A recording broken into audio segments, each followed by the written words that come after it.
Oke, halo semuanya. Jadi di sini aku bakal ngejelasin materi tentang z-scores dan juga distribusi normal. Harusnya ini materi gampang lah ya. Kalian udah ngerangkum juga kan sebelumnya.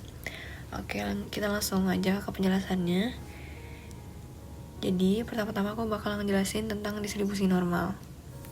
Nah, di sini ada beberapa karakteristik. Yang pertama, kurvanya itu bentuknya bersifat simetris terhadap mean. Jadi bentuknya bakal sama di rata kiri dan juga di rata kanan sesuai dengan mean-nya. Terus yang kedua, mean, median, dan modusnya sama. Jadi nilai rata-rata, nilai tengah, dan juga nilai yang paling sering muncul atau nilai modusnya itu akan bertemu di tengah kurva untuk membentuk sebuah kurva yang bentuknya kayak gunung gitu. Bentuknya bagus atau disebut dengan distribusi normal. Terus yang ketiga, karakteristiknya itu dia padat di tengah, sepi di ekor. Kayak yang tadi di gambar sebelumnya ini, ya kan? Kalian pasti sih sering lihat distribusi normal itu kayak gimana. Dimana dia tuh sepi di ekor karena nilai ekstrimnya dikit. Kalau misalkan tiba-tiba ada nilai ekstrim, pasti distribusinya nggak bakal normal. Begitu guys. Oke, next. Bentuknya ditentukan oleh dua parameter, yaitu mean dan juga standar deviasi. Nah, di mana mean ini akan mengubah posisi kurvanya. Lalu standar deviasinya ini akan menentukan lebar atau sempitnya bentuk dari kurvanya. Lalu luas total di bawah kurvanya sama dengan 100%. Nah, ini akan berhubungan dengan proporsi atau probabilitas di bab selanjutnya yang bakal kalian belajarin nanti. Nah, jika semua kemungkinan nilainya dijumlah, maka probabilitasnya pasti 1 atau 100%. Nah, kalau aku jelasin kayak gini pasti kalian gak ngerti kan. Oke, kita next dulu ya. Nah, di sini ada karakteristik selanjutnya. Sekitar 60% area distribusi normal sama dengan 1 standar deviasi. Sekitar 95% area distribusi normal sama dengan 2 standar deviasi. Sekitar 99,7% area distribusi normal sama dengan 3 standar deviasi. Nah, maksudnya apa? Nah, jadi misalkan 68% itu misalkan proporsi dari minus 1 ke 1. Nah, jadi di area ini itu terhitungnya 68% ya guys. Terus kalau 95% itu adalah jarak dari plus 2 ini ke 2. Seperti itu. Nah, kita next dulu ya. Oke, nah di sini bakal jelasin lebih lanjut tentang z-score itu. Nah, jadi kapan sih digunakan? Kita ini akan menggunakan z-score kalau kita mau membandingkan skor antar distribusi. Dan ketika kita juga tuh perlu untuk melihat posisi relatifnya dengan mengubah skor mentah atau raw score menjadi skor terstandar atau yang kita sebut dengan z-score. Nah, jadi dengan penggunaan z-score ini akan memudahkan kita karena angkanya bakal jadi lebih sederhana. Yang tadi kalian lihat di slide sebelumnya yang plus 1, plus 2 kayak gitu kan lebih gampang dibanding kalau kita ngeliat angkanya kayak 42, 50, ntar tiba-tiba jadi 68 kayak gitu. Itu kan bakal lebih memusingkan.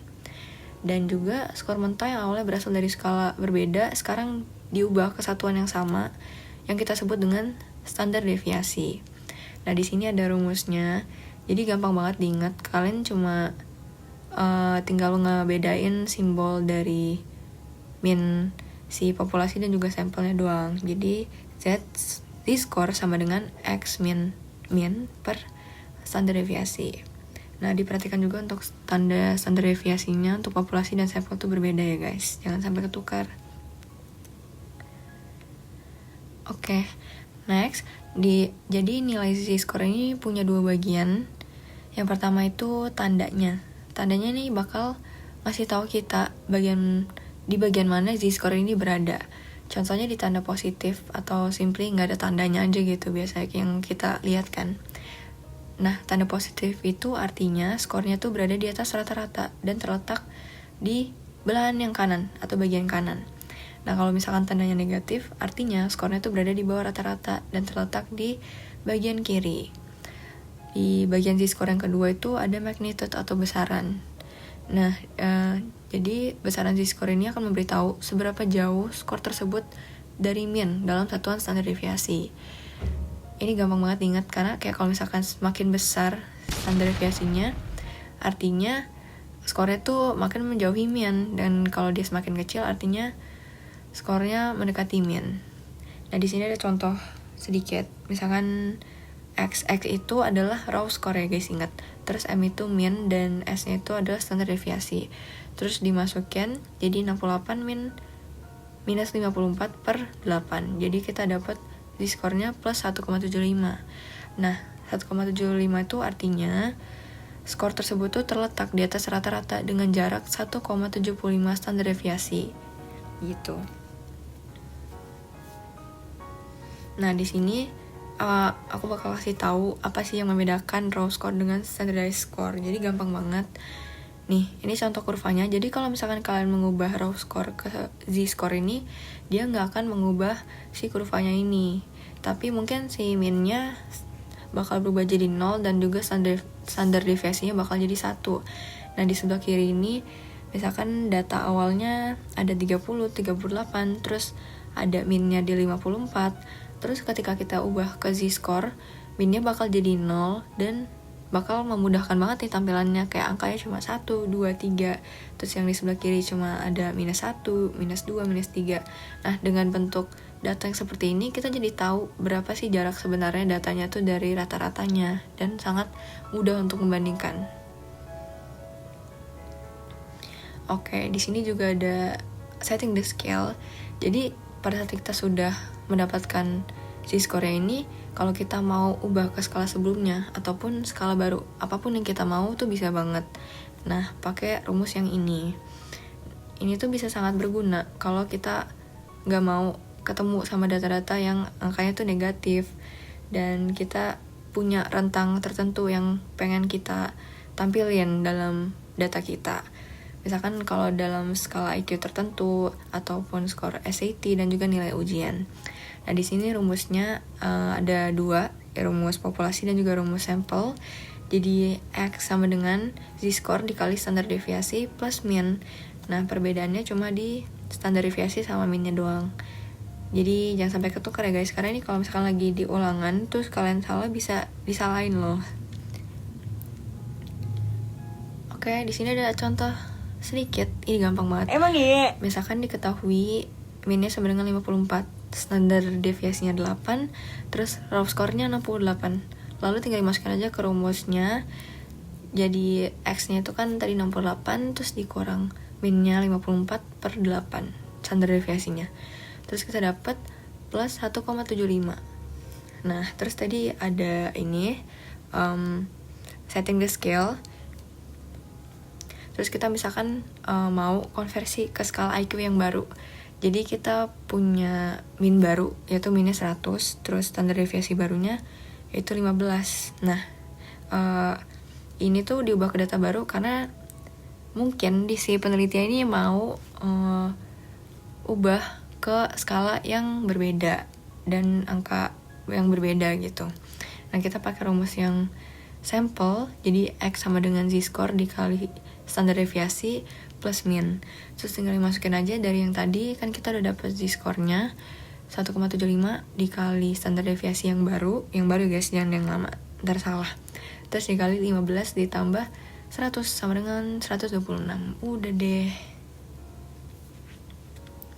Nah, di sini ada area under the curve. Ini tuh gampang banget kalau kalian sebutnya sebagai proporsi gitu. Kalau misalkan udah belajar z-score, terus udah ketemu kurva yang tadi, kalian bakal diajarin yang namanya body sama tail. Body sama tail ini nanti bakal ada tabelnya. Dan kalau misalkan aku jelasin dengan tabel seperti ini pasti sangat membingungkan ya. Rentang z-score antara min 1 dan plus 1, 68% itu apaan gitu.